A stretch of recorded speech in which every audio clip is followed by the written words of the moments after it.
উত্তপ্ত পৰিস্থিতি বিভিন্ন দল সংগঠনে পানী ঢালি আতচবাজি নষ্ট কৰা পৰিলক্ষিত হৈছে জুবিন গাৰ্গৰ মৃত্যুৰ এমাহ হল আৰু এমাহত যে দীপাৱলী এই দীপাৱলী দেখিবলৈ পোৱা গৈছে আতচবাজি নুফুটাবলৈ বিভিন্ন দল সংগঠনে নিষেধাজ্ঞা জাৰি কৰিছে আৰু মুখ্যমন্ত্ৰী গৰাকীয়ে আতচবাজি ফুটাব পাৰিব বা বিক্ৰী কৰিব পাৰিব বুলি যে উল্লেখ কৰিছিল আৰু তাৰ পাছতে বিভিন্ন দোকানত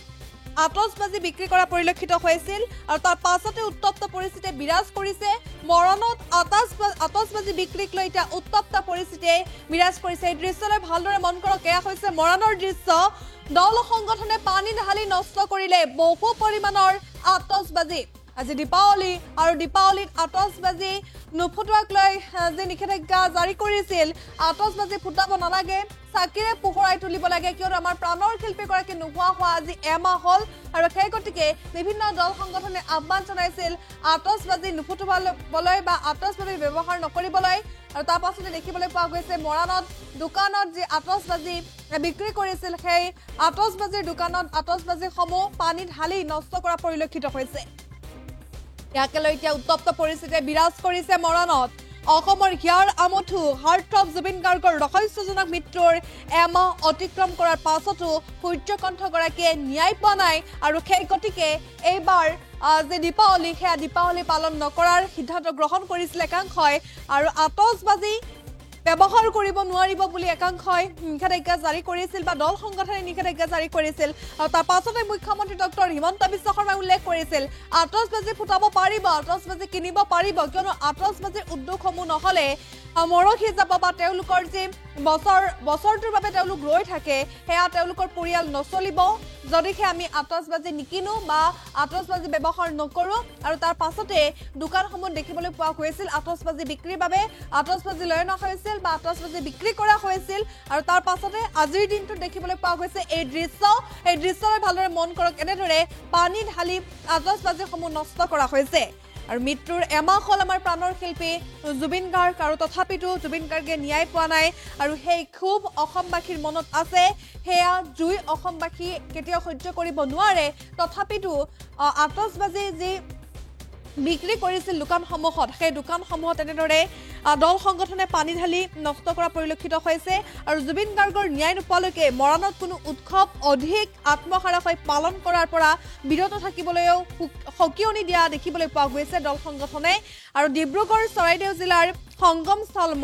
মৰাণ নগৰৰ এছাম ব্যৱসায়ীয়ে ফটকা আতচবাজি বিক্ৰী কৰি থকা দেখিবলৈ পোৱা গৈছিল আৰু তাৰ পাছতে এনেদৰে দল সংগঠন আহি পানী ঢালি আতচবাজিসমূহ নষ্ট কৰা পৰিলক্ষিত হৈছে মৰাণৰ বিভিন্ন দল সংগঠন আৰু মৰাণবাসী ৰাইজ ওলাই আহিছে আতচবাজিত পানী ঢালি সকিয়নি প্ৰদান কৰিছে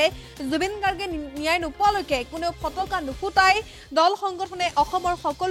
সকলো লোককে জুবিন গাৰ্গক লৈ ৰাজনীতি নকৰিবলৈও আহ্বান জনাইছে সকিয়নি দিয়া দেখিবলৈ পোৱা গৈছে অন্যথা পৰিস্থিতি বিষম হ'ব বুলিও মন্তব্য কৰিছে জনাইছে এই মুহূৰ্তৰ খবৰ আজি দীপাৱলী আৰু পোহৰ উৎসৱ দীপাৱলীত ফটকা নুফুটাবলৈ বা ফটকা ব্যৱহাৰ নকৰিবলৈ একাংশই সকিয়নি প্ৰদান কৰিছিল আৰু তাৰ পাছতো দোকানসমূহত দেখিবলৈ পোৱা গৈছিল মুখ্যমন্ত্ৰী ঘোষণাৰ পাছতে দোকানসমূহত বিক্ৰী কৰা হৈছিল আতচবাজি আৰু এনেদৰে এয়া মৰাণৰ পৰিস্থিতি মৰাণত আতচবাজিসমূহ নষ্ট কৰা হৈছে পানী ঢালি বিভিন্ন দল সংগঠনে নষ্ট কৰিছে আতচবাজি আৰু জুবিন গাৰ্গৰ ন্যায় নোপোৱা পৰ্যন্ত কোনো ধৰণৰ উলহ-মালহেৰে একো উৎসৱ পালন কৰিব নোৱাৰিব বুলি সকিয়নি প্ৰদান কৰিছে দল সংগঠনে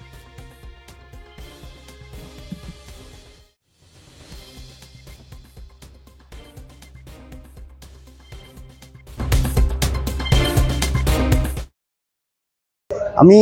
অতিকৈ দুখ পাইছোঁ আমি সকলোৱে জানো অসম জাতীয়তাবাদী যুৱ ছাত্ৰকে আমি সকলোৱে ন্যায় বিচাৰিছোঁ আমি কেন্দ্ৰীয় সমিতি নিৰ্দেশভাৱে অসম জাতীয়তাবাদী যুৱ ছাত্ৰ মৰাণ আঞ্চলিক চৰাইদেউ জিলা সমিতিতো জুবিন গাৰ্গৰ কাৰণে আমি ন্যায় বিচাৰিছিলোঁ কিন্তু কিছুমান মৰাণত অসাধু ব্যৱসায় আমাৰ আতচবাজি বম ফুটো এনেকৈ ওলাইছে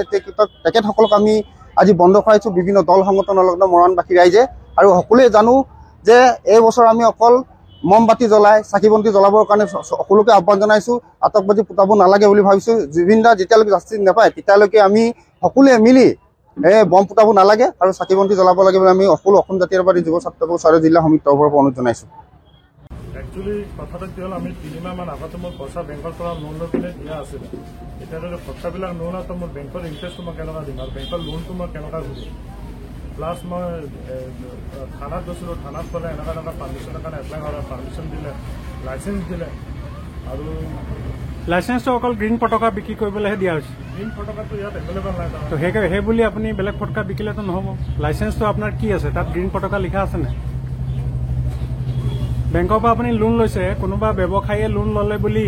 তাৰ পৰিয়ালৰ সদস্য কোনোবা ঢুকালে সি বিজনেছ কৰিবনে ৰাইজৰ আৱেগ অনুভূতি একো নুবুজে নেকি আপুনি বুজি পাইছোঁ চব বুজাৰ পিছতনো আপুনি মুকলিকে কিয় পতাকা বিক্ৰী কৰি আছিল মানে আমিতো অলপ মাল লগাইছোঁ ইয়াত না যিটো বস্তু ৰাইজে বেণ্ড কৰিছে সেইটো অলপ হওক বা বেছি হওক কিয় বিকি আছিলে এতিয়া যিহেতু আপোনাৰ পতাকা লছ হ'ল কেনেকে লোন মাৰিব সেই উপায়টো আগতে কৰিব লাগিছিল ঠিক আছে প্ৰথম কথা এই আপোনালোকৰ চেনেল জৰিয়তে এটা কথাই কওঁ সমূহ অসমবাসীৰ ৰাইজলৈ যি দীপাৱলীৰ পোহৰ উৎসৱ আমি শুভকামনা জনাইছোঁ আৰু আমাৰ এই পোহৰ উৎসৱটোৱে আমাৰ কাৰণে এটা ডাঙৰ সাহস আহিছে যাতে যি কাৰণে আমি আতচবাজি বন্ধ কৰাৰ ক্ষেত্ৰত আজি চৰকাৰে হওক বা প্ৰশাসনে হওক বা বিভিন্ন দল সংগঠন বা ৰাইজে এটা কথাই কৈছে যে আমাক সেই উৎসৱটো নালাগে যিটো উৎসৱত আমি ফূৰ্তিৰ ৰং তামাচা থাকিব আমাক উৎসৱ লাগে চাকি বন্তি জ্বলাই আমি যি নীতি নিয়মৰ মাজে কৰিব লাগে সেইটো লাগে আৰু সেই চাকি গছৰ তলত আমি প্ৰাৰ্থনা কৰিম যিহেতু আমাৰ হিয়াৰ আমঠু জুবিন দা আজি আমাৰ মাজত নাই সকলো ৰাইজে ইয়াৰ পৰা অনুভৱ কৰিছোঁ তেওঁ হেৰুৱাই আমি কি হেৰুৱালোঁ আকৌ সেইটো কথা ক'বলগীয়া নাই আৰু তেওঁৰ মৃত্যুৰ লগত আজি আমি এটা কথা কৈ আহিছোঁ যে জুবিন দাক মৃত্যুৰ লগত যোন জড়িত সেই নৰপিকাকেইটাক অতি সোনকালে আমি শাস্তি প্ৰদান কঠোৰ বা কঠোৰ শাস্তি প্ৰদানৰ দাবী তুলি আহিছোঁ আজি ছ'চিয়েল মিডিয়াত আমি জাষ্টিছ ফৰ জুবিন গাৰ্গ লিখি আছোঁ আমি সকলো সময়তে ৰাতি হোৱা নাই তেওঁ যিদিনাই ঢুকাইছে আজি এমাহ এদিন হৈছে আমি একেটাই বাক্য লিখিছোঁ জাষ্টিছ ফৰ জুবিন গাৰ্গ আৰু আমি ৰাজপথলৈ ইতিমধ্যে মানুহ ওলাই আহিছে আৰু চবেই শান্তিপূৰ্ণভাৱে ন্যায় বিচাৰিছে যাতে জুবিন গাৰ্গক যোনে হত্যা কৰিছে হত্যাকাৰী ইতিমধ্যে ৰাইজে প্ৰমাণ কৰিছে তথাপিও প্ৰশাসনৰ ওপৰত আস্থা বিশ্বাস আছে বা আছিলে এতিয়াও আছে আমি আশা ৰাখিম যি ন্যায় প্ৰশাসনে উদ্যোগ লৈছে বা কৰিছে অতি শীঘ্ৰে এটা ৰিজাল্ট দিয়ক সোনকালে নহ'লে অসমৰ ৰাইজ জ্বলিছে আৰু লাহে লাহে জুইকুৰা ভয়ানক ৰূপত বাঢ়ি আহিছে মই এটা কথাই ক'ম যে ভোটা কুকুৰকো যদি কোনোবাই কামুৰিবলৈ জোকাই থাকে সি এদিন কামুৰিব সি কামুৰিবই অসমৰ ৰাইজ সকলো জ্ঞানী হয় বুদ্ধিয়ক হয় টেঙৰ হয় আৰু দয়ালু হয় মৰমীয়াল হয় যদি তেওঁলোকক খং যদি চাবলৈ বিচাৰে কোনোবা চৰকাৰ প্ৰশাসনে যদি বাৰে বাৰে যদি ময়ো জুবিন বুলি ক'বলৈ যায় জুবিন এজনে আছিলে আজি ভগৱান হৈছে ভগৱান তেওঁ থাকিব আৰু আমি লৈছোঁ তেওঁক হৃদয়ত আমি কোনোদিনে তেওঁক মৰিবলৈ নিদিওঁ আমাৰ মুখৰ পৰা কিন্তু আতচবাজি যোনে ফুটাবলৈ আহিছে বিকিবলৈ আহিছে আজি ইয়াৰ পৰা আমি সকীয়াই দিছোঁ কোনো কাৰণত আতচবাজি দোকান মৰাণত নহ'ব অসমতো নহ'ব নিজৰ অন্তৰৰ পৰা ভাবক আমি কি হেৰালোঁ আমি চাকি গছ জ্বলাওঁ এই কলপুলি দিওঁ এইখিনি আমি পৰম্পৰা কৰোঁ কালি কাটিব হৈছে আমি বন্তি জ্বলাইছোঁ যি নীতি নিয়মৰ মাজত তাৰ মাজতো আমি এটাই জাষ্টিছ ফৰ জুবিন দা লিখিবলৈ বাধ্য হৈছোঁ যিকোনো খবৰৰ বাবে যোগাযোগ কৰক 7099017330 লগতে 7099017110 নম্বৰত যিকোনো